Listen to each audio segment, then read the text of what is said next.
And now allow me to now switch to English and open our main panel discussion sessions because this discussion panel will be conducted in English. And let me briefly introduce our distinguished speakers. Ladies and gentlemen, welcome to our panel discussion.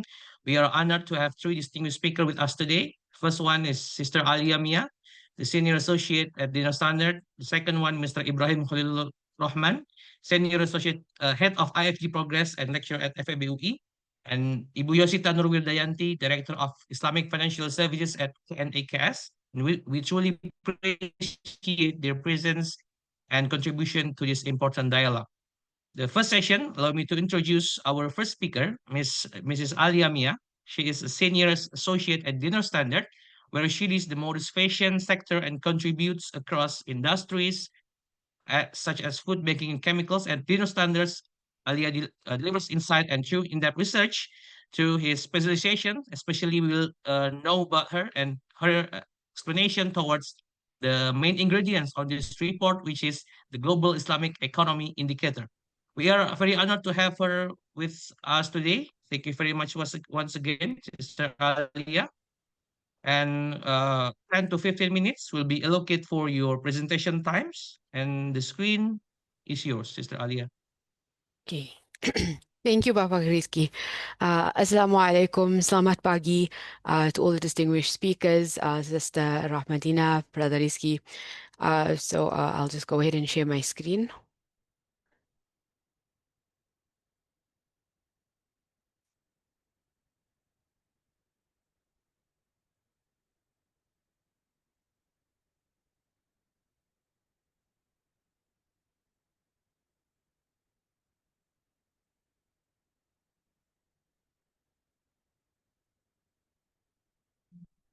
Okay. Bismillahirrahmanirrahim. As described to today, I will take you through an overview of the global Islamic economy. I'll then go through some of the key growth drivers of the Islamic economy, some of the key global trends that we've seen in this year's report, as well as a quick overview of the Islamic investment section and the trade section. And then lastly, we'll go into the Global Islamic Economy Indicator, where I'll talk more about the methodology and how and Indonesia's positioning in this year's indicator. So just to set the context, so when we speak about the Islamic economy in the report, it's defined as the core products and services that are structurally affected by Islamic ethics and law, including food, pharmaceuticals, cosmetics, finance, travel, and media and recreation, driving the faith-inspired ethical consumption needs of the 2 billion Muslim consumers worldwide. So this report was first introduced in 2013, and this year will be the 11th edition of the report. So one of the main findings out of the report is the sector sizing. So when we talk about the sector sizes, we are talking about the spend of Muslim consumers. So this is not necessarily looking at specifically halal products or halal certified products, but it's looking at the spend by your full range of Muslim consumers across the globe. So overall, so by the 2 billion Muslims across the world, across all of our 6 sectors that we look at, spending is equal to 2.43 trillion US dollars. And we expect this to grow to 3.36 trillion dollars by 2028. So in terms of a growth, compounded annual growth rate, we're expecting that we're looking at 5.3% growth between 2023 and 2028. When we're looking at Islamic finance, we are looking at the total amount of Islamic finance assets. Currently, in 2023, that's valued at 4.9 trillion US dollars, and that's expected to grow to 7.5 trillion dollars by 2028. Looking at our 6 sectors of focus, we see that the largest sector is the halal food sector, which is sitting at 1.4 trillion US dollars and expected to grow to almost 2 trillion dollars by 2028. The rest of the sectors are relatively smaller. However, we can see that the growth rates for all of them are quite significant, specifically when we're looking at Muslim travel, which is expected to grow by 12.1% over the next 5 years.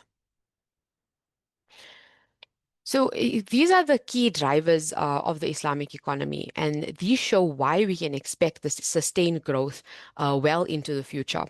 So on the demand side, growth is driven by a rapidly expanding Muslim population, now which it is now currently over 2 billion Muslims. And there's a strong youth demographic with over 540 million Muslim youth projected by 2030. Rising affluence in the OIC countries and deep-rooted cultural and religious values continue to boost the demand for halal and Sharia compliant products. The surge in digital connectivity and e-commerce is further amplifying this demand and making halal goods more accessible than ever. And then if we look at the supply side, we see that there's been lots of proactive efforts by governments, specifically if we know all the efforts made by the Indonesian government in developing the national halal economy strategies. There's also, the efforts in harmonizing certification standards, signing trade agreements. Globally, we see many brands are increasingly entering the halal markets. And so while investments in local infrastructure and manufacturing are also strengthening these supply chains. So altogether, these drivers are creating a very strong foundation for the growth of the Islamic economy.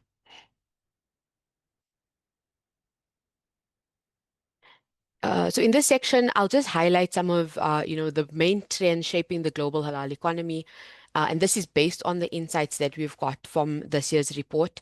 So these trends are cross-sectoral, and they cut across, the food, finance, travel, fashion, pharmaceuticals, cosmetics, and media sectors, and all of which are contributing to this continued growth and evolution of the halal economy.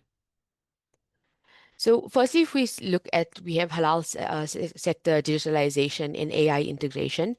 And this is the first major trend. So across every sector of the Islamic economy, we see that how technology is reshaping how businesses are operating and engaging with the consumers. So in Islamic finance, digital banks and fintech platforms are driving growth, while blockchain and AI are being used to enhance halal certification and traceability, especially in food and pharmaceuticals. Even in media and recreation, streaming platforms and gaming tailored for your Muslim audiences are thriving. The second trend is the rise of values-based consumption. So ethical consumerism is stronger than ever, especially following the recent boycotts of multinational brands linked to the Gaza crisis. Consumers are consciously choosing local halal-certified brands like Zeus Coffee or Warda Cosmetics that align with their cultural and ethical values. So this isn't just a temporary boycott, it's a structural shift in brand loyalty. The third trend is the active role of governments. So countries like Indonesia, Saudi Arabia, Malaysia, and the UAE are driving growth through national halal strategies, investment in halal hubs, and harmonizing certification standards. So these policies not only build local capacity, but also enhance global market access for halal products and services. So the fourth trend is investment growth. Although it's uneven across the sectors, Islamic finance and media have seen very strong deal activity, while fashion and cosmetics remain underfunded despite the strong consumer demand. So this gap signals significant untapped opportunities for investors, particularly in halal lifestyle and fashion. The fifth trend is sustainability and innovation. So across the sectors, halal businesses are increasingly aligning with your global ESG principles, whether through clean label halal foods, ethical fashion practices, or R&D into halal certified vaccines and cosmetics. So this trend is not only about compliance, but also about building trust and appealing to a wider global consumer base. So together, these five trends show us where the halal economy is heading, and it's becoming even more digital, more ethical, and more globally relevant. So with strong policy support and investment driving its growth. So looking at the investment overview, so in this year under that we've considered for this report, investments worth 5.8 billion US dollars was recorded across the halal related sectors. So this value is considers just merger and acquisition, venture capital, and private equity transactions that were disclosed in the regions, and they had to do and these are all relevant to the different sectors. So we can see that in terms of deal value, Indonesia leads with 1.6 billion US dollars worth of investment. And then they place second if you had to look at it in terms of the numbers of total transactions. If we look at the split of investment across the different sectors, we see that it's heavily towards Islamic finance, Muslim-friendly travel, as well as halal food. Looking at trade, so currently OIC imports are set to grow at 8.3% CAGR in the next 5 years and expected to reach $608.4 billion by 2028. Currently, Indonesia is ranked fourth in terms of being an importer, but it's also one of the only OIC countries ranked in the top 10 exporters to other OIC countries. So this just shows that there's a very significant opportunity for Indonesia to further capture more of the share of exports to the OIC countries. If we look at the share by sector, we see that exports are predominantly linked to halal food, and then much significantly less to halal pharma, fashion, and cosmetics. And then, of course, we have the Global Islamic Indicator. And this year, as we know, Indonesia placed third, and we had Malaysia and Saudi Arabia in the first two positions. So now I'll just take you through some of the methodology that we use in order to gain this score. So essentially, your GI, the indicator offers a comprehensive picture of the countries that are currently best positioned to address the multi-trillion-dollar global halal economy opportunity. And this is what we've been doing in the development of the indicator over the past 3 years. So in the previous, so it was 2 years ago, where we introduced some new changes, which included introducing more countries. So currently there are now 81 countries covered in the indicator. We also introduced the innovation sub-indicator. This considers different technological advancements in the country to understand how well advanced the country is in terms of its, the environment for startups, its infrastructure available for networking, etc. And we've done that, and then in addition to that, we've also introduced the use of fixed weightages for the sectors.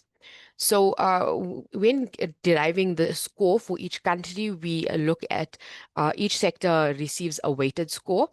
Currently, halal food and Islamic finance are both at 30% respectively, and then the rest of the sectors weigh 10% each. This was something that we introduced just so that because Islamic finance is such a well-developed sector compared to the rest, we wanted to allow a better representation, and ultimately, links back to what the purpose is, which is to understand the actual maturity and the of each of the country's halal halal economy ecosystems. So looking deeper into the sub-indicators, we see that, so in order to calculate the sector score, each that is derived made up of 5 different sub-indicators. It's either 4 or 5 depending on the sector. So firstly, we have the financial sub-indicator. So this this helps us understand the size of the sector. This is predominantly your trade data. In the case of travel, we look at the number of Muslim travelers coming to the country. In terms of your governance sub-indicator, this metric allows us to understand the halal certification landscape and all of the Sharia regulatory things that are currently in place in that country in order to govern those sectors. So this is applicable to your halal food, halal pharmaceuticals, and halal cosmetics. We also use this for halal travel to understand, if there is any type of, halal certificate, any type of, metrics, any type of, certification or guidance used for players in the travel industry. We also have the awareness sub-indicator. The awareness sub-indicator considers how, the extent of the awareness the sector has built. And this is either done through, hosting events and around the different sectors, and also looking at the education system around those sectors. So what is available in terms of, seminars, actual courses at the university level or courses at like a certificate level. So it considers all of that. We then have the social sub-indicator. So this looks at the social impact of the sector. This is done in this sub-indicator. We look at things like the CPI. So we average that out over the course of over the period of time. And we also look at different sub-indicators, so the other social metrics based on the sector. So, for instance, for travel, we look at the amount of employment that comes from the travel sector, etc. And then lastly, we have the innovation sub-indicator. So in the innovation sub-indicator, we just look at things such as the current environment in terms for startups, the current e-commerce penetrations, and things like the network, the infrastructure available for digital.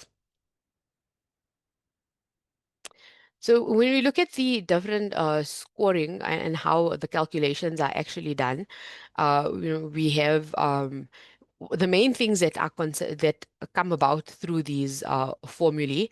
First and foremost is that we make sure that each of the values are rationalized and based on the overall size of the country and economy. Just this ensures that all data is not influenced necessarily by the size of the country, and this is done by using the rationalizing coefficient. So as you can see, the rationalizing coefficient considers the the GDP of the country as well as the population of the country, and therefore all of the data from the country is then normalized to fit that, and thus making all of the country's data comparable to each other on a more fair basis. We also make sure that this we only make use of publicly available data. So this allows us to maintain consistency and also to ensure that the indicator is more reliable.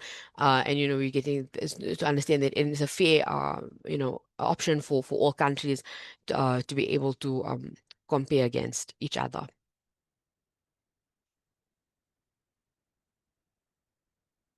Okay, and now looking at Indonesia's progress, so we know that this year Indonesia ranked third, and we see that over the past, over the years that the report has been doing the ranking, Indonesia has climbed significantly from ranking 10th in 2014-15 report.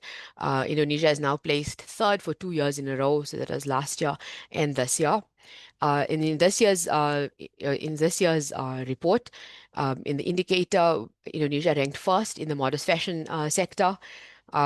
It ranked second in the Muslim-friendly travel, second in pharmaceuticals and cosmetics, fourth in halal food, sixth in Islamic finance, and seventh in media and recreation. So really an excellent performance, ranking within the top 10 of all the sectors. And if we look more deeply, we can see the ranking per sub-indicator. So this gives us an idea of where the scores are coming from. So the weightage these are also all weighted. This year we adjusted that weighting in order to make it more, to allow the score to represent more the actual, ability of the government, the more ability of the country's halal economy. Previously, it was the weightage was slightly more advantageous to people with a higher trade. However, now it's more balanced in order to represent where there's true potential. So if we look at we can see that for most part, Indonesia performs very well across awareness. The score was ranked in the top three for across all the sectors there. So this tells us that there are currently many programs out there in Indonesia. Many events being held. Since I cover modest fashion, so I'm very well aware of the many, there's very dedicated fashion weeks and events and a lot of, public events showcasing the different the players in the sectors in the country. And not only that, but then in the universities as well, Islamic, the halal economy sectors, there's a lot of focus on there. I mean, something that I came across that was very interesting was that there's actually dedicated, tertiary level courses for, the Hajj and Umrah operators, which is something very significant. So Indonesia scores very well in there. In terms of the innovation index, so innovation, we keep the score, there's a single score that we calculate, and the score is then added to each sector. Indonesia ranks 22nd in that. So, in order to really increase the ranking, I'd say that innovation would be something quite significant that Indonesia could look into. And this would come about by just generally improving the ecosystem for your startups, for looking at improving your infrastructure around ICT and that sort of thing. In terms of the social, we see that the ranking is slightly lower. The social, as I mentioned, was mostly about looking at considering your CPI. So that's looking at your the prices of the different of items in the different sectors.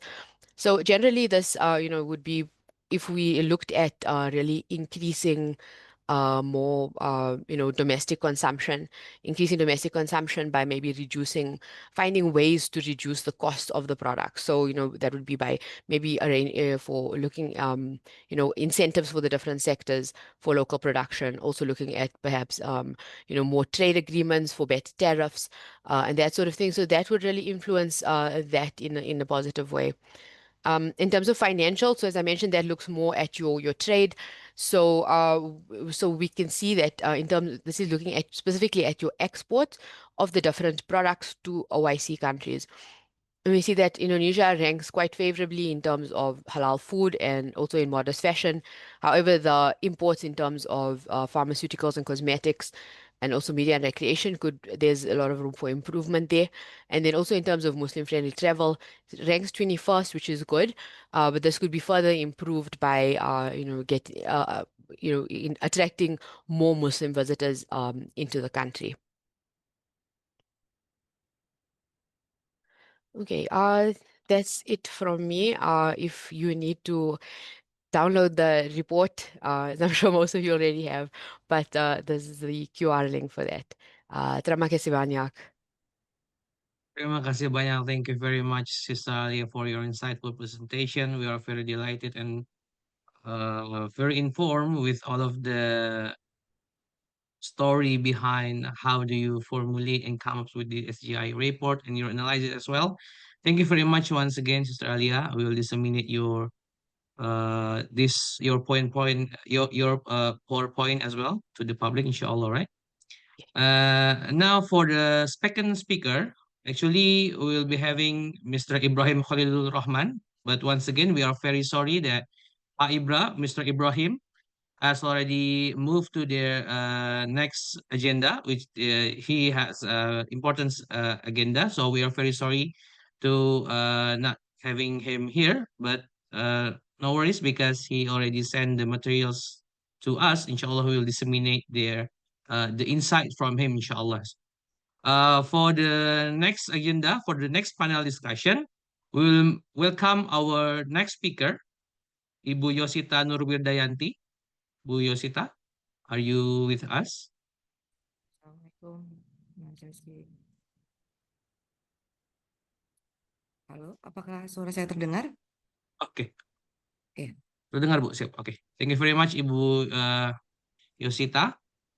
Please let me introduce to you Mrs.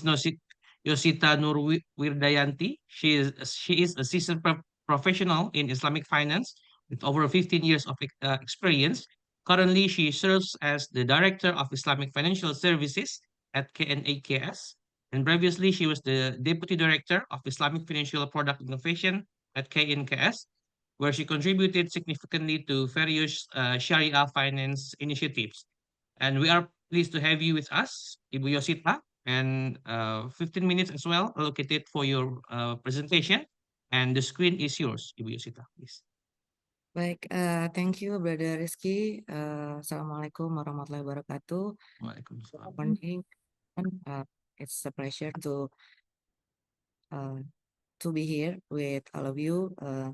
And today, maybe some of the slides already, some of my slides already explained by Sister Mia, but there is some highlight on Islamic finance. Oke, boleh dibantu share slides dari panitia atau Mas Samsul?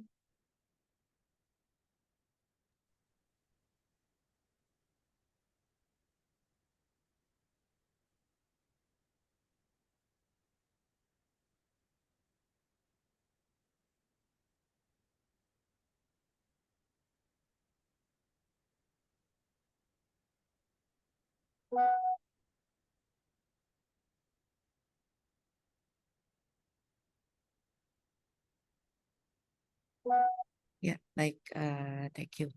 Okay, in this session, I will focus on Indonesia Islamic finance in the SGIE report 2024 and 2025, and the next strategy of development of Islamic finance in Indonesia. Next slide. Okay, this is Ms. Sister Mia already mentioned that Indonesia rank overall global Islamic economy indicator. Indonesia is in the 3rd rank, and for Islamic finance, currently Islamic Indonesia in 6th position. There is increasing one position compared to previous year. Next slide. Okay, this is Sister Mia already mentioned that there are 5 assessments of Islamic financial sector: financial, governance, innovation, awareness, and social. Okay, next slide. For Islamic finance ranking metrics based on assessment projects, we can see that Malaysia ranked first due to its strong performance across all aspects: financial, governance, awareness, and social innovation. And Saudi Arabia in the 2nd place dominates in the social aspects due to its well-established zakat institution that are highly integrated and active in social project and productive wakaf initiative. Bahrain, 3rd rank, scores high in governance, known as a Center for Global Regulatory and Training Institution in Islamic Finance, IOV headquartered in Bahrain. So Bahrain scores highest in the governance. Then UAE scores high in the financial aspects due to its investor-friendly regulatory environment, modern financial ecosystem, and support for Islamic finance innovation. Then on the 5th rank, there is Kuwait. Kuwait performs well in the social aspect, being one of the few countries with many active productive wakaf programs and social initiatives. Indonesia is on the 6th rank for Islamic finance, stands out in the awareness aspect due to successful national literacy programs, resulting in a financial rate of 39% in 2024, and the current index for literacy is around 42%. And this is a contribution for all stakeholders Islamic finance, including PEPS UI, IAI, other universities which held regularly Islamic finance literacy in webinar, training, and other events. Next. Okay, if we compare the detailed SGIE scores by sector for each country, for the last year report, Indonesia is on the 3rd position overall. For Islamic finance, the score is 93.2, the point. In this year's SGIER 2024-2025, there is an increasing score from 93.2 to 135.9. And if we compare the previous report, actually for Islamic finance, Indonesia score is on the positive trend. And for other countries, for Malaysia score is decreasing. Last year, it has 408.7, and this year it only has 282.6. Yeah. I don't know why there is a decreasing point for Malaysia. Maybe later on the discussion, Sister Mia can explain. But for Indonesia, there's increasing score from 93 to 135.9. Next slide. Sorry, previous slide. There was a decrease also, Saudi Arabia, UAE, Bahrain, and Kuwait, which were previously ranked above Indonesia, also saw an increasing in score. Iran dropped from 3rd place to 10th place. Although Islamic finance dominates domestically, Iran has 100% market share since it implement only Islamic finance in the country. But maybe low innovation and lack of integration with global markets have caused Iran's score to drop. So in the last report, Iran is on the 3rd position for Islamic finance, but in this year report, it's on 10th place. Next slide. There is an increase in Indonesia's total Sharia financial asset.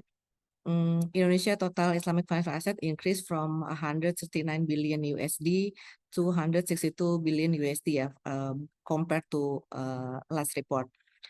If we convert in rupiah, it's about 2,624 trillion rupiah. And then there is another highlight: the total investment deals in the Islamic finance sector increased from 9 to 13. On the right side, we can see that total asset of Islamic finance for several countries. Iran is the highest Islamic financial asset with around 1,600 billion USD. Then Saudi Arabia, on the 3rd place is Malaysia, then UAE, Kuwait, and Indonesia with 162.2 billion USD. But in the next slide, maybe we have another proposal how to see total Islamic financial sector in Indonesia. Next slide. Okay. From the report, we can say that there's some items that highlighted by Dinas Standard from each assessment. For awareness, has been a significant increase in Indonesia Islamic financial literacy. And then for innovation, the report highlights the emergence of gold-backed stablecoin innovation in Indonesia, which was launched on the Hak blockchain network as a digital Islamic asset backed by gold. This innovation integrates Islamic finance principles with blockchain technology, offering value stability while ensuring compliance with Sharia principles. In social aspect, UNDP and Kuwait Finance House collaboration for Islamic sustainable finance platform development. And in the financial items, the report highlights Indonesia as the first country to issue green sukuk in the world in 2018 and continues to innovate with green sukuk issuance worth 600 million USD as of 2020. And for governments, another factors that drive Indonesia's score increase in existence of regulation related to regional sukuk. There Minister of Finance regulation of regional sukuk, and OJK also already issued POJK number 10 2024. Next slide. Okay. Now I want to share about update on total Islamic finance asset as of May 2025. The value is a bit different, which already reported by Dinas Standard, because maybe the component that been including is a bit different. Yeah. If we can see in this picture, there are additional component that we include in the total Islamic finance asset. In the Islamic banking, there's no difference. Islamic banking is consists of Islamic full-fledged, Islamic window, and BPRS, ya, Bank Perekonomian Rakyat. But for Islamic capital market, we also include Islamic stock capitalization. Maybe usually when OJK calculate the total Islamic finance or total Islamic capital market, they only calculate the sukuk, corporate sukuk, sovereign sukuk, mutual funds, but they didn't include the Islamic stock capitalization. But because Islamic stock capitalization is one of the Islamic investment instrument in Indonesia, then we include the Islamic stock capitalization in the total Islamic capital market. And then in the sector of Islamic non-bank financial institution, we add some entities in the calculation. The first one is Tapera Syariah. Since actually Tapera has launched its Tapera Syariah in 2022, and based on regulation, Tapera is has conventional scheme and also Syariah scheme. But currently in the OJK report, the asset of Tapera is considered as a conventional asset. In our calculation, we separate the conventional and the Islamic asset of Tapera, and we include the Tapera Syariah in the Islamic finance asset of Indonesia. The second one is the BPJSTK. BPJSTK is Badan Pengelola Jaminan Tenaga Kerja is like apa ya, employee EPF ya, Employee Provident Fund. They also already launched the Islamic scheme of BPJSTK in Aceh in 2021, and the asset of the Jaminan Hari Tua Syariah BPJSTK already reached around 1.7 triliun rupiah. So we also added the Syariah of BPJSTK in the Islamic finance asset calculation. And then PIS DPLK, PIS is Paket Investasi Syariah, Islamic investment package of a pension fund. We also add the asset, the portfolio of PIS DPLK into Islamic financial asset. And then we also add Koperasi Syariah, which is regulated by Kementerian Koperasi, because OJK only calculate the lembaga keuangan mikro syariah under OJK supervision. But to make it more comprehensive about Islamic finance in Indonesia, we add the asset of Koperasi Syariah, which is regulated by Kementerian Koperasi in the total Islamic finance asset. And then BPKH. BPKH is Badan Pengelola Keuangan Haji. They manage the Hajj fund they invest it, and they use the money to subsidize the jamaah haji to finance the biaya ibadah hajinya gitu ya. Nah, if we use this method, then the market share of Islamic finance in Indonesia is 26.3% as of May 2025. It's slightly increasing compared to last year, May 2024, which is 25.3%.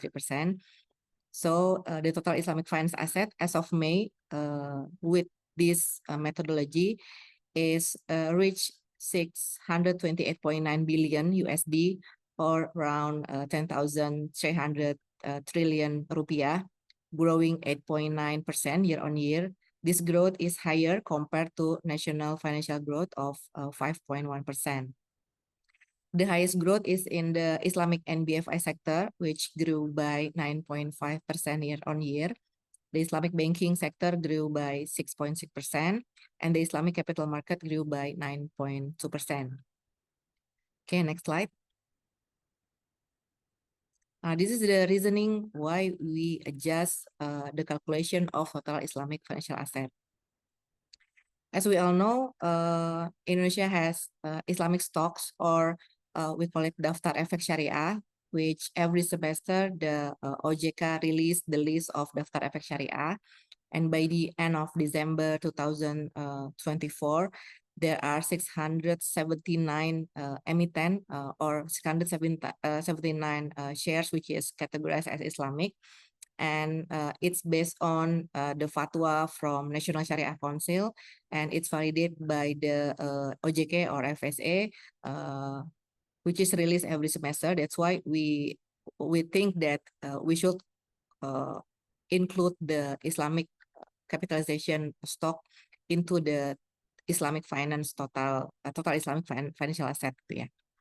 And then for the BPKH, for the hedge fund, why we including this hedge fund, even though there is a question, the BPKH is also invest their money in Islamic bank. They also invest in Sukuk, or I don't know whether they can invest in Islamic shares or not, but they also invest the money into the Islamic financial industry. But the same things also happen in pension fund, right? Pension fund also invest their money in banks. They also invest their money in Sukuk and shares. And OJK also calculate the pension fund into the total financial asset. Taspen, BPJS TK, they include the asset of the pension fund in the total finance asset in Indonesia. That's why we thought that it's not fair if BPKH is not included in the total Islamic financial asset, since it's also using people's money. I mean, they didn't get the money from the state budget or their own money. They manage the money from the Jamaah Haji, and it's when the confessional has a pension fund which is fully confessional, they include this in the calculation of financial asset. Why BPKH as the Islamic financial institution is not included? That's why we include the asset of BPKH or hedge fund in the total Islamic financial asset. Of course, we exclude the muamalat asset, because in the consolidation, the BPKH also consolidate the asset of Bank Muamalat, but we already exclude since the Bank Muamalat already calculate in the Islamic banking sector. Then for the Tapera Syariah and BPJS TK Syariah, since they already launched their Sharia schemes in November 2021 and August 2022, so it is should be included in the calculation of total Islamic financial asset. Okay, next slide.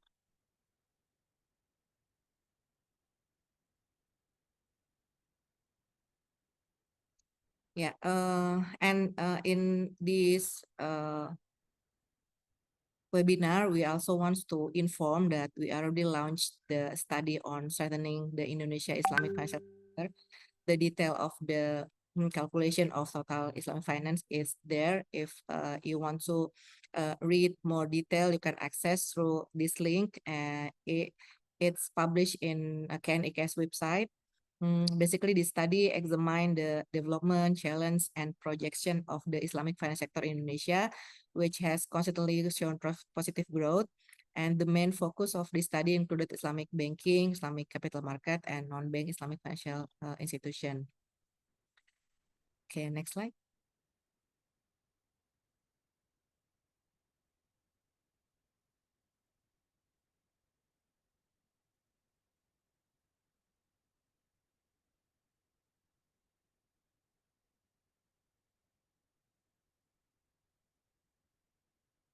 Okay, now about the policy direction for the development of Islamic economy and finance in Indonesia. Boleh, next slide.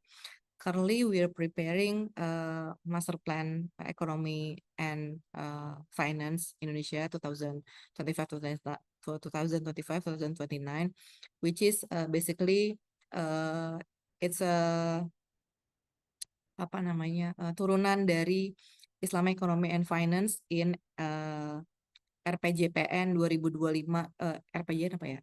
Long Term Development Planning Indonesia, National Long Term Development Planning Indonesia 2025-2045, which in the RPJPN, the Islamic economic and financial development is one of the strategy for national development in Indonesia.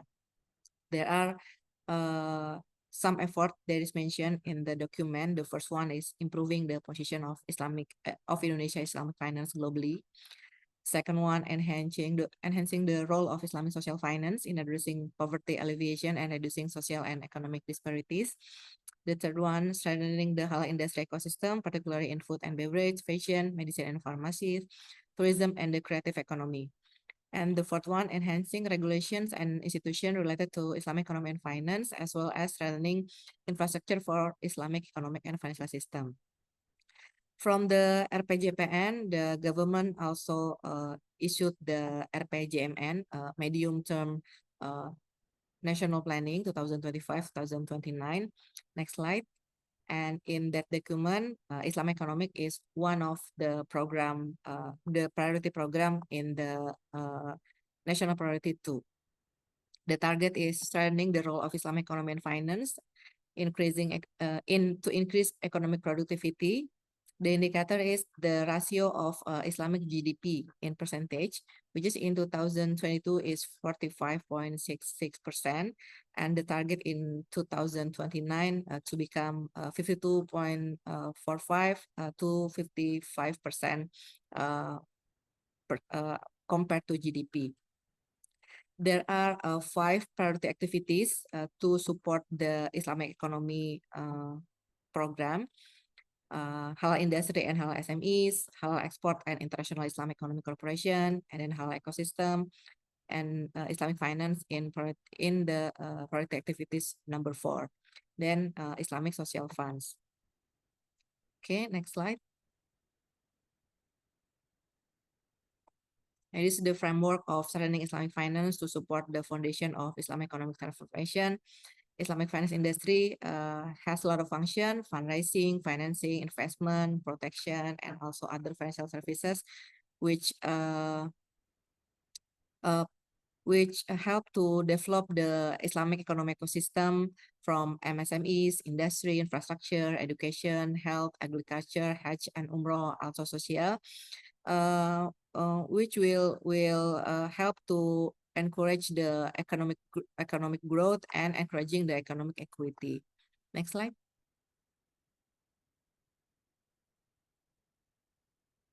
Okay, currently we're preparing Master Plan of Islamic Economy and Finance 2025-2029, which is the detail of the RPJMN, which already issued this year. In Islamic Finance Pillar, there are 5 programs. The first one is strengthening the structure and resilience of the Islamic financial service industry. The second one is strengthening the role of Islamic financial services in the Islamic ecosystem. The third one, strengthening the role of Islamic financial services in the national economy. The fourth one is strengthening the characteristic of or distinctiveness of Islamic financial service product. And the fifth one, modernizing Islamic cooperative in the production and microfinance sectors. Okay, next slide. When we talk about Islamic financial literacy and Islamic financial inclusion, there is something interesting, which is in Indonesia, the literacy index is already 43.42%, but the inclusion index is still remaining low. Last year is 12.88%, and this year only increased to 13.41%. So based on this index, there is a shortage of supply. The literation of the people is increasing. From 100 people, 43 of them already aware or literate of Islamic finance, but only 13 people out of 100 which already own the Islamic finance account, whether Islamic bank or other Islamic finance product. Next. To address this issue, we already prepare some of the strategy for Islamic financial inclusion. Okay, next slide. And for integration and competitiveness, there are some strategy also which is already prepared in the MEXI. It's also we also already discussed with other stakeholder about this output and the indicator of each strategy in MEXI. Okay, next slide. I think this is the last slide. Okay, I think that's all for me. Thank you very much. Saya kembalikan ke Brother Rizky. Terima kasih. Thank you very much, Ibu Yosita, for your insightful presentation, especially on the strengthening action, especially on the Islamic finance sector, on how can be strengthened the position of Indonesia in global landscape of the Islamic economics and finance. Okay, for the next one, ladies and gentlemen, we'll move to the Q&A sessions. If there's any discussion or question from the floor, I will be pleased to the participant to open your mic, and maybe you can raise your hands first, or you can also ask the questions on the chat room. Since there's still no Can I ask question or Ask. comment? Please, Ibu Rahma, please. Okay. Okay. Thank you very much for the opportunity. And thank you for Sister Alia and Sister Yosita for the comprehensive explanation, enlightening us about the position of Indonesia in Islamic economy report or Islamic economy globally. For Sister Alia, I really appreciate that you share us the methodology for calculating the ranking in the SGIA report, and it also, I think, open our eyes regarding which sectors that we should take more concern on, and the priorities for the policies in the future. And my questions is actually related to Sister Yosita's explanation from KNKS, because in Indonesia there is an attempt to include unique non-bank financial institutions such as Islamic Cooperative, and then Hajj Management Institution, and then Islamic Housing Fund. And what is your perspective about this? I mean, globally, it should also be acknowledged that different countries have different or unique Islamic financial institution, and this is somehow not really perhaps included in the current methodology. And what is your opinion about this? That's my question to Sister Alia. And then for Yosita, I have one comment, two questions, yeah. The first questions is related to the explanation regarding Indonesia's rank per sector sub-indicators.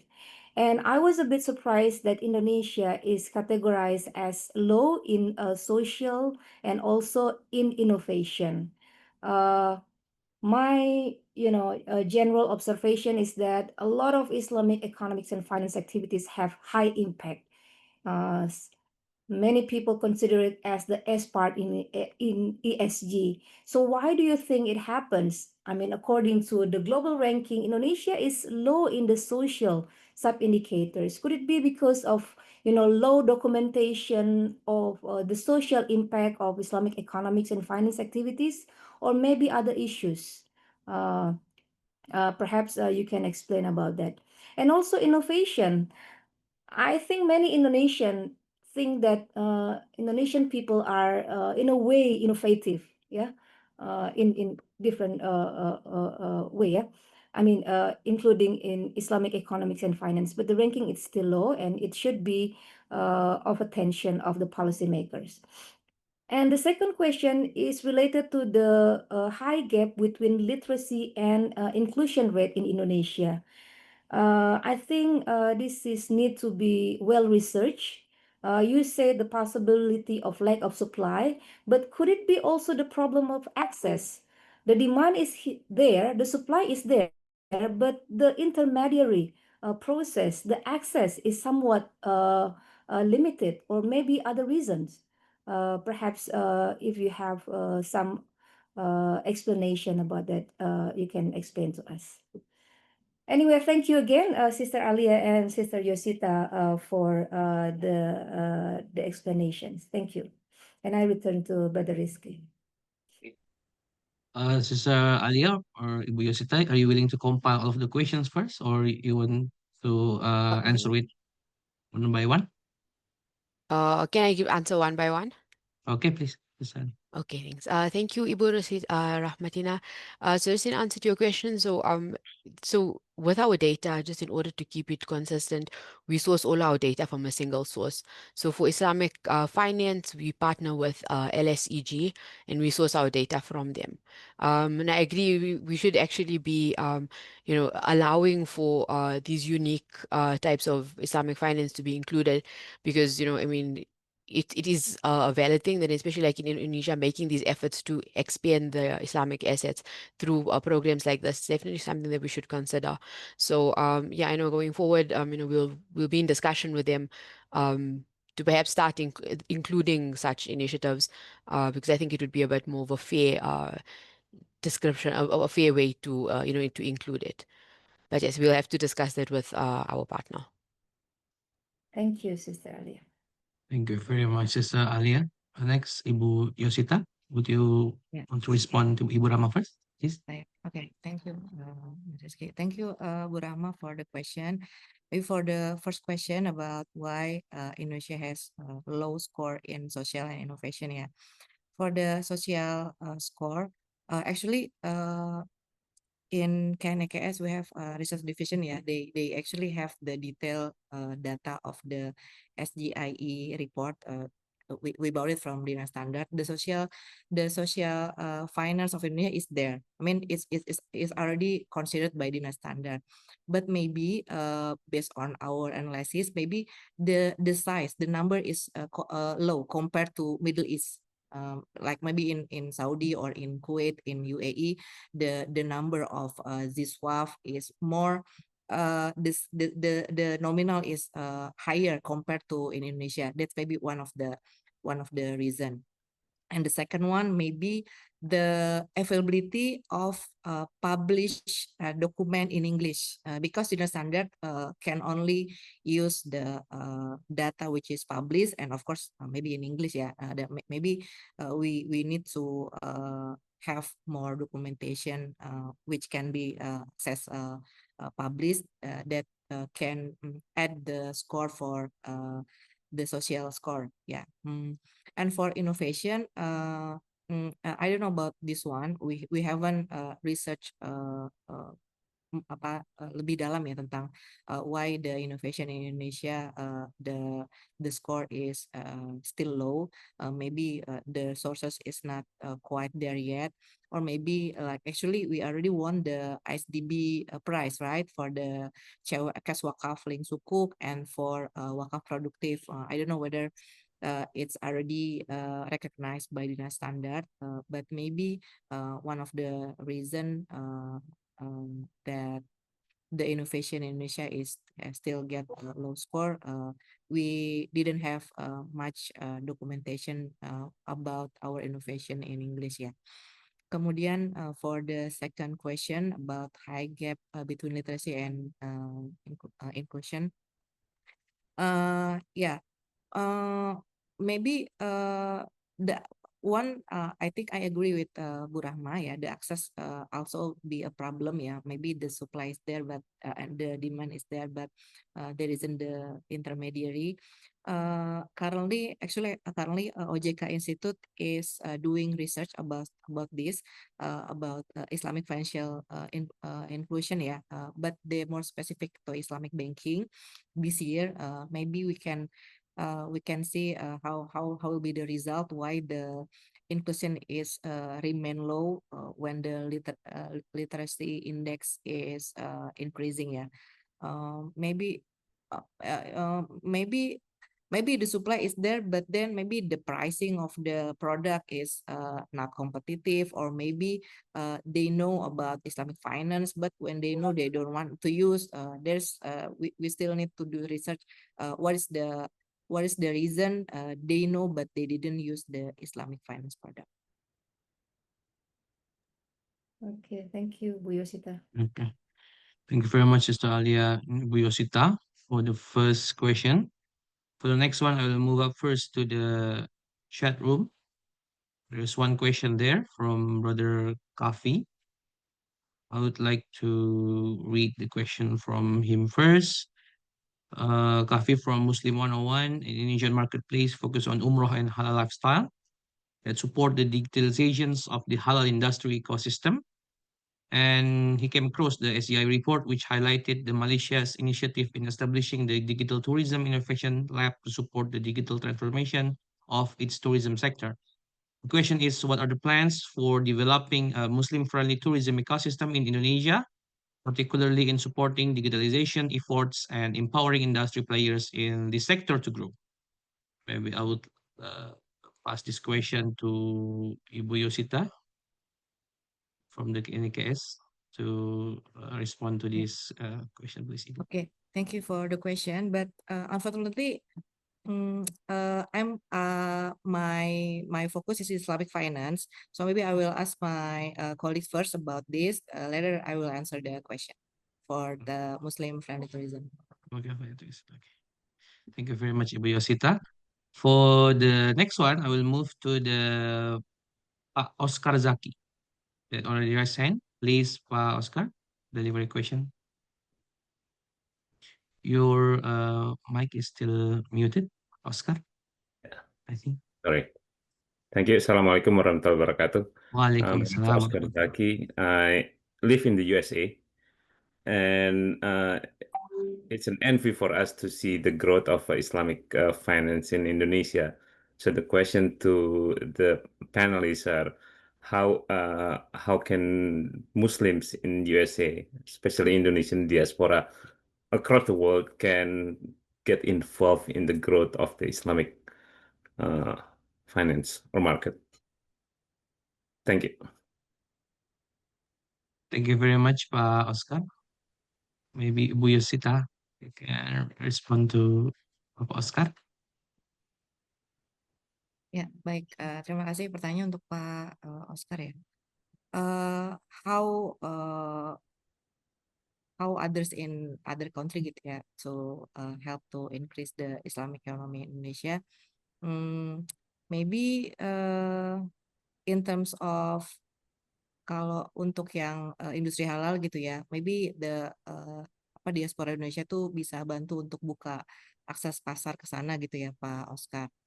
Kalau untuk Islamic finance mungkin jadi investor gitu ya di Islamic di industri keuangan syariah di sini bisa beli sukuk retail gitu ya, atau beli sukuk wakaf retail gitu ya, atau mungkin kalau emang di sana ada keinginan untuk mengetahui lebih dalam Islamic finance, bisa invite kita juga dari sini untuk discussion gitu ya. Mungkin di sana mau buat di komunitas Muslim mau buat mungkin koperasi atau semacam fund Islamic fund gitu ya untuk dikelola bersama, itu juga mungkin bisa jadi salah satu caranya gitu ya. Kemudian mungkin bisa bisa menghubungkan juga kalau ada investment dari negara itu untuk bisa bantu pengembangan Islamic economy and finance di Indonesia. Itu mungkin Pak. Oke, terima kasih Bu. Nanti boleh minta kontaknya Bu ya? Nanti saya coba hubungi. Boleh. Pak Siap, Oscar, terima kasih. nilainya gede loh Pak, kalau sukuk di Indonesia di atas 6%. Iya, tapi rupiah. Oh. Sangat Kalau bisa. di sini kecil. Ya, betul. Sangat bisa partisipasi dan inilah cuan Indonesia, insya Allah. Berkah. Okay, thank you very much, Ibu Yosita, Pak Oscar, for your discussions. And next, I will move to the chat room again. Before I will move to Bapak Abdul Indra, ya, I will read the question from Bapak Berlianto Haris, especially for Sister Alia. The question is, in conducting the assessment of the SGIA report, is the application or the implementation of Maqasid Syariah in economy and finance industry as determining factor in the assessment? Given that there is a country issuing Maqasid Syariah guidance on the Islamic capital market and implementation guidance on VBI, value-based intermediation based on Maqasid Syariah, and please, your explanation is needed in this expertise, Sister Alia. Thank you, Baba Rizky. So actually, I'm not a technical expert in terms of Islamic finance. It's handled by one of my colleagues. So I wouldn't be able to answer that. However, I could get back, on that question. You can provide your details, and then we can send you a response on that. I can consult my colleague on that. Okay. Thank you very much, Sister Alia, for your response. Next, I will move to Bapak Abdullah Indra. Please, Bapak, turn on your camera and maybe you can unmute yourself. Ya, Assalamualaikum warahmatullahi wabarakatuh. Waalaikumsalam Bismillahirrahmanirrahim. warahmatullah. I want to ask for Miss Alia about, as we know, is during war in Gaza and in the Middle East until right now, and we know that movement of not support for product Israel, and I want to ask how effect, how is economic effect to Islamic halal effect for the not support block for the Israel support product right now. And second question for Miss siapa? Artiasa deh. About Yosita, Pak. Rosita or Bu Rosita, ya. About marketplace online, ya. As we know, the retail is moved from the physical retail to online retail, and the payment is cash or loan. Nah, pertanyaan saya ini, kalau saya lihat ini pakai bahasa Indonesia aja. Kalau saya lihat nih kebanyakan dari marketplace yang ada itu memang masih belum ada yang sistemnya halal. Jadi yang masih halal itu dalam artian, ini kalau dalam akad syariah itu pinjaman itu kan, kalau pinjaman kan jadi masuknya bunga non halal. Tapi kalau yang halal itu kalau misalnya akadnya beli produk baru nanti diberikan ke konsumen. Nah, ini kira-kira sudah ada belum yang masuk ke marketplace kayak Shopee, like Tokopedia, like Bukalapak gitu. Jadi finance for halal, not non halal. Thank you very much. Maybe that's all my question. Thank you very much, Pak Abdullah Indra. When we move to Sister Alia first, about the Okay. boycotted products and the effect to the economics. Thank you. Thank you for your question, Babak Abdullah. So, so actually, the whole ban has resulted in a lot of Muslim consumers looking for alternatives, and this has been quite positive for local brands in many of your Muslim countries. We see it specifically, if you look at your cola brands, for instance, we've seen a big increase in a lot of the local cola brands. In Saudi Arabia, there's the brand Kinza that's shown a lot of growth. Also, we have some brands coming out of Gaza itself, Gaza Cola, and the Palestine Cola. So those in that segment, that also in terms of coffee chains, we've seen a big rise in consumers moving towards other coffee chains and boycotting the Starbucks boycott. That's been quite significant. So I think overall it's been a very positive effect. In the report this year, we've also included a social a look where we actually analyzed the interactions on social media. So you'll see that in the report, and that goes more in depth to understand how people are, people's sentiment with regards to these brands and that sort of thing. So that showed quite a positive, effect for local brands in Muslim countries. Okay, thank you very much, Sister. Our next one, Ibu Yosita, please respond to the Bapak Abdullah Indra. Maybe I will answer in bahasa ya, Please, Bu. Sister Alia, sorry. Jadi tadi Pak Abdul nanya soal yang marketplace ya. Ya Pak, jadi sebenarnya kalau untuk marketplace itu sekarang kan itu sebenarnya namanya BNPL ya, Buy Now Pay Later produknya gitu ya. Memang masih mostly kebanyakan tuh konvensional. Tapi sebenarnya kalau bicara apakah Islamic Finance itu udah ada di marketplace, sebenarnya udah ada.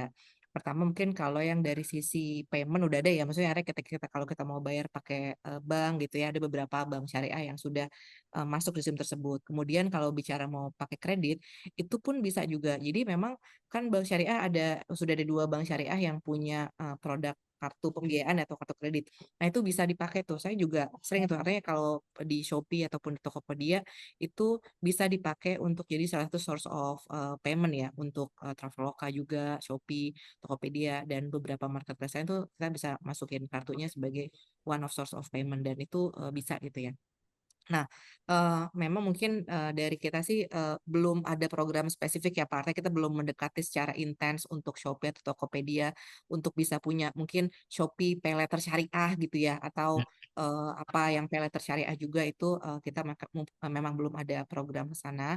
Mungkin bisa di tahun-tahun berikutnya ya kita coba jajaki. Mengingat juga kan sebenarnya tadi literasinya udah tinggi ya untuk keuangan syariah ya. Sebenarnya mungkin ada demand-nya tapi karena supply-nya belum ada dan mungkin juga untuk kredit card kan nggak semua orang mungkin bisa disetujui untuk punya kartu kredit ya, jumlahnya masih sedikit. Nah ini mungkin nanti akan kita coba jajaki untuk bisa ada apa namanya paylater yang sudah berskema syariah. Demikian Pak. Terima kasih banyak Ibu Yosita. For the last Q&A sessions, I will add 2 more questions left ya. From Ibu Christine on here and Ibu Asti from the chat room. I will go to Ibu Asti later. And please, Ibu Christine, you can raise your question, please.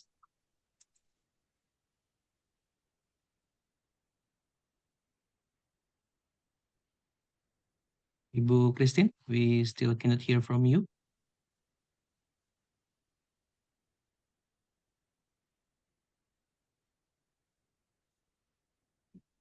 Hello, can you hear me, sir? Yes. Yes, Solidly apology. clear. I came a little bit late because I received the information a little bit late. No worries. I'm from Indonesia's Gentala Institute. I specialize in Indonesia-China relations. So my question will be related to what extent the Indonesia-China relations has contributed to the development of Indonesia's plan to have a strategic position in the Islamic economic hub, because in the general bilateral relations, Indonesia and China has progressed in their relations, and at the moment China is the largest trading partner, one, and also the second largest investors in Indonesia in the past 5 years. But I'm very ignorant in the development of Indonesia's Islamic economy, so I'm just wondering whether either of any of the speakers can enlighten me in terms of the current situation related to Indonesia-China Islamic Economic Cooperation and the potential of it, because as far as I understand, the last time in 2013, I was accompanying former President Habibie to visit China in Beijing. I accompanied the delegation to meet with the China Islamic Association, and there were talks about halal certification industry, other related halal industry expansion, and how the plan to penetrate Chinese halal market. But that was like several years ago. So I'm wondering if there is any significant development, or if there is any interest from the Indonesian government to expand this potential, because I think the last time I heard, say for example, in the halal certification industry, I think Brunei and Malaysia is more developed in this sense in terms of related to China. So I'm just wondering how much of the progress so far with our engagement with China in this particular situation. In China itself, domestically, halal industry expansions has been progressing quite significantly, because China has over 23 million Muslim population and projected to reach over 30 million by 2030. And also the Islamic finance integration. For example, China has promoted Shanghai and Hong Kong as Islamic finance hub, facilitating sukuk and also other sort of like Sharia compliant banking. And just for information, I think in the past 2 or 3 years, Bank Indonesia, the Central Bank of Indonesia, has opened a representative office in Beijing.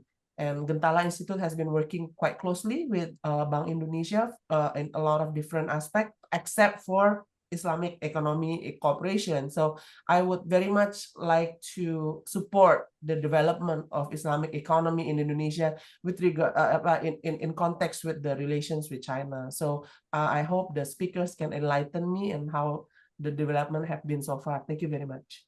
Thank you very much, Ibu Christine. Maybe I would please Ibu Yosita, maybe your partner from the KNKS will join. Okay. So, Yeah. Baik, thank you for the question and insight, Bu Christine. As far as actually, I'm from Islamic finance, so for the Islamic halal industry, it's from other department. But I think now in the room already Pak Umar here. Yang as far as I know, we already involved in apa namanya, perundingan with GCC and UAE yang sudah ini ya, yang terkait Islamic and Women Finance. With China sepertinya belum gitu ya, Bu. Maybe next time we can try to engage gitu ya. I will drop my email in the apa namanya, chat box. You can contact me and then I will connect you with our team, our related team to discuss about this.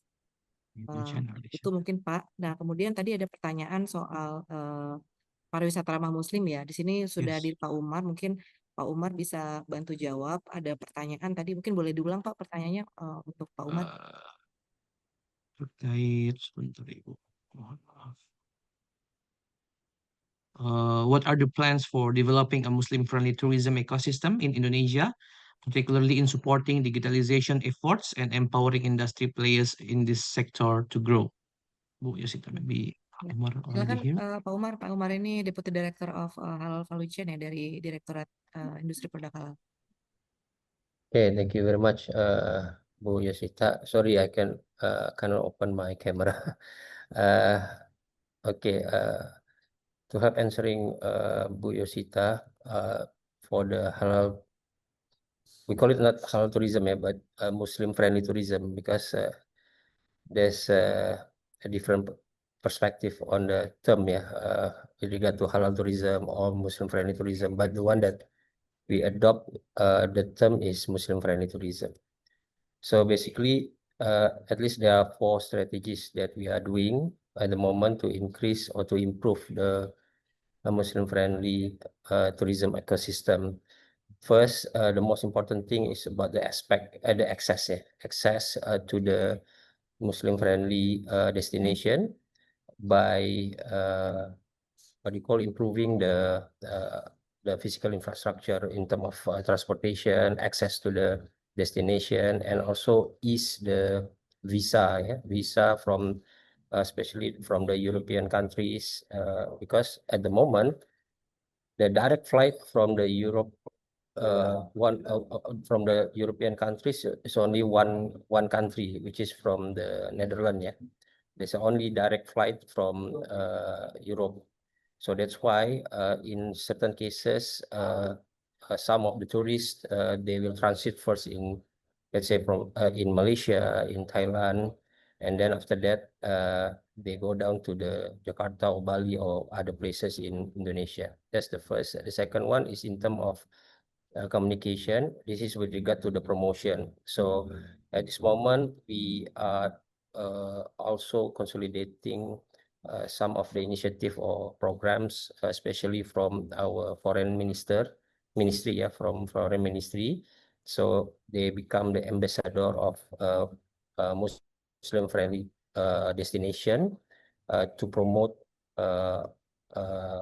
Muslim-friendly destination that we already curate in KNKS together with Ministry of Tourism. So basically, there are 5 super priority destination that also we can share with everyone. The 5 provinces that we are focusing 5 years ahead. And then the third one will be the environment.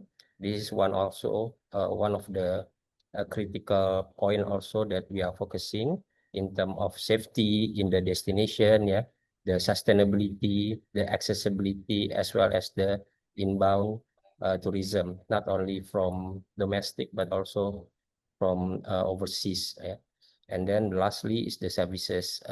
In the last report of the GMTI, Global Muslim Traveler Index, our point in the services is quite satisfactory, yeah, because now in the what you call in every destination you can almost find the musola or surau, yeah, or praying room, and then the hotel also more friendly to the Muslim travelers, as well as you can find a lot of halal culinary and halal food and beverages. So these four aspects that we are currently what you call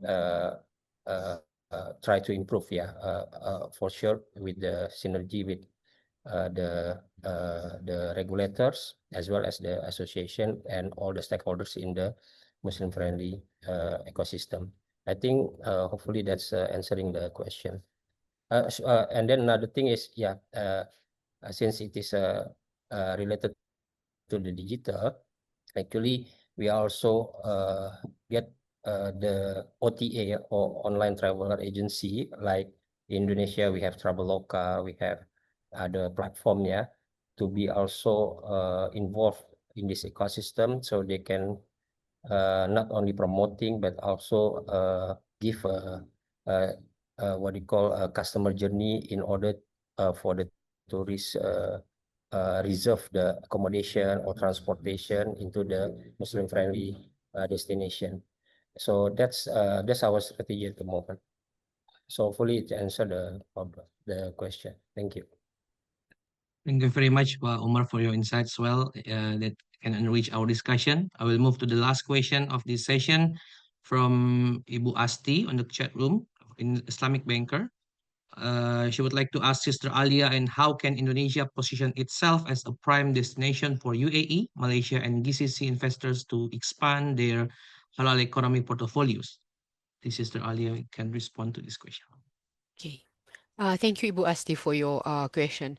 So firstly, Indonesia, we know that it's home to the world's largest Muslim population, and also, it has a significant halal consumer base, which we can see that Indonesia ranks in the top 5 in the Muslim consumption for most of the for a lot of the sectors. So if you look at this combined with the fact that Indonesia has this young tech-savvy population, that's a very good proposition for your UAE, Malaysia, and GCC investors, and with also offering them a gateway into your ASEAN market. How can Indonesia improve on this? I say the first thing would be to look at enhancing halal certification ecosystem. Currently it is well developed, but there can be further enhancements to that, and that can be done through your BPJPH and harmonizing with your international halal standards. So then it's more recognizable for your foreign investors. It'll also, you can just also by providing some more, robust infrastructure, incentives, maybe some halal in industrial zones. All of that will show that Indonesia is, showing more readiness to become a halal manufacturing hub. And then also just looking at strategic partnerships, right now, looking at how right now there is a synergy between the UAE, Malaysia, and GCC halal initiatives. And so, we can look at more collaborations in your sectors like your Islamic finance, halal tourism, and food security. And so that will, just showcasing more of these success stories will just, show that these joint ventures will help to position Indonesia as a trusted partner for expanding halal portfolios. I see Sister Asti mentioned specifically that she's in the modest fashion. So I think within modest fashion, you'd want to be looking at improving like your quality controls.